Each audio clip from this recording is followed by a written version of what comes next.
اب بات کرتے ہیں اس صورت مبارکہ کی مختصر تفسیر کے بارے میں۔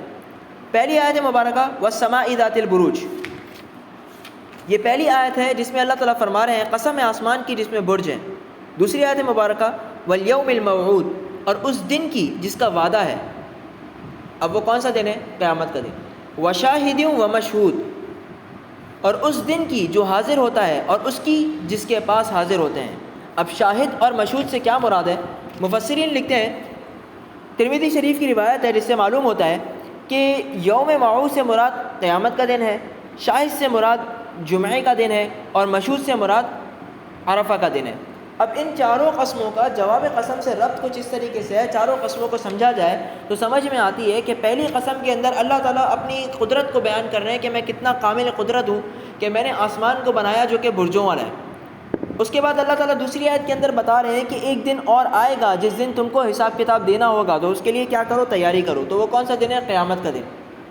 پھر اس کے بعد اگلی جو دو قسمیں ہیں وہ اللہ تعالیٰ کی طرف سے انعام کے طور پر ہیں کہ میں اے امت تم پر 2 دن ایسے نازل کر رہا ہوں، تم پر ایسے 2 دن تمہیں دے رہا ہوں کہ جس میں تم کمائی کرو، خوب اپنی آخرت کے لیے جمع کرو۔ ایک تو جمعے کا دن ہے جو روزانہ کے طور پر ہر ہفتے کے طور پر تمہارے پاس ہوگا کہ ہر ہفتے میں تمہیں وہ دن میسر ہوگا، اور ایک عرفہ کا دن ہے جو ہر سال تمہارے پاس آئے گا، اور تم حج کے موقع پر جب جاؤ گے تو اس میں نیکیوں کو خوب اپنے ذخیرے کے اندر بھر لو گے، اپنے پاس جمع کر لو گے، پھر وہ قیامت میں تمہارے کام آئیں گی۔ اب تم ان دونوں دنوں سے فائدہ اٹھاؤ اور ان چاروں قسموں کو سمجھو۔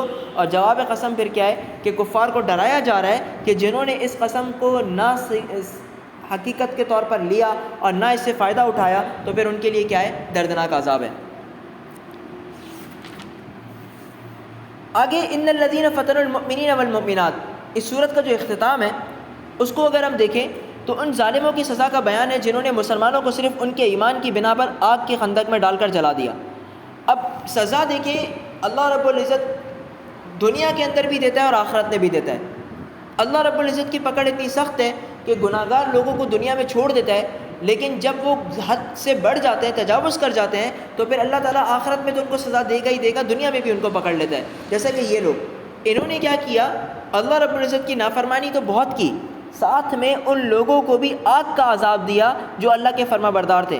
تو اللہ تعالیٰ ان کے لیے کیا فرماتے ہیں؟ فَلَهُمْ عَذَابُ جَهَنَّمْ، پھر فرماتے ہیں وَلَهُمْ عَذَابُ الْحَرِيقِ، یعنی ان کے لیے آخرت میں جہنم کا عذاب ہے، ان کے لیے جلنے کا عذاب بھی ہے۔ اب اسے 2 مراد ہیں۔ پہلی مراد تو یہ کہ آخرت میں تو یہ عذاب جہنم میں جائیں گے تو وہاں جلیں گے اور ہمیشہ جلتے رہیں گے، یہ مراد ہے۔ دوسری مراد یہ ہے کہ اللہ رب العزت نے آخرت میں تو ان کو عذاب جہنم کا عذاب تو دینا ہی ہے، لیکن دنیا میں بھی اللہ تعالیٰ نے ان کے ساتھ یہ معاملہ کیا کہ وہی عذاب جو انہوں نے مسلمانوں کو دیا تھا وہ ان کو بھی ملا۔ جیسے جس خندق میں انہوں نے آگ لگائی تھی تو وہ آگ اتنی بھڑکی کہ مسلمانوں کو شہید کرنے کے بعد وہ آگ ان کی بستی کی طرف آئی اور جتنے لوگ تھے سب کے سب جل گئے اور اسی وقت مر گئے۔ ان کا جو بادشاہ تھا وہ دریا میں کودا اور اپنے آپ کو بچانے کے لیے یوسف ذو نواس جب وہ بھاگا اور دریا میں کودا تو دریا کے اندر ہی غرق ہو گیا۔ تو دنیا کے اندر تو ان کا عذاب یہ ہے اور آخرت میں ان کا عذاب برحق ہے جو کہ ہوگا۔ تو اللہ رب العزت ہمیں ان لوگوں میں سے نہ بنائے جو نیک کام خود تو کرتے ہیں اور دوسروں کو نیک کام کرنے کی تلقین نہیں کرتے، اور نہ ان لوگوں میں سے بنائے کہ لوگ جب نیک کام کریں تو ان کو روکنے والے ہوں۔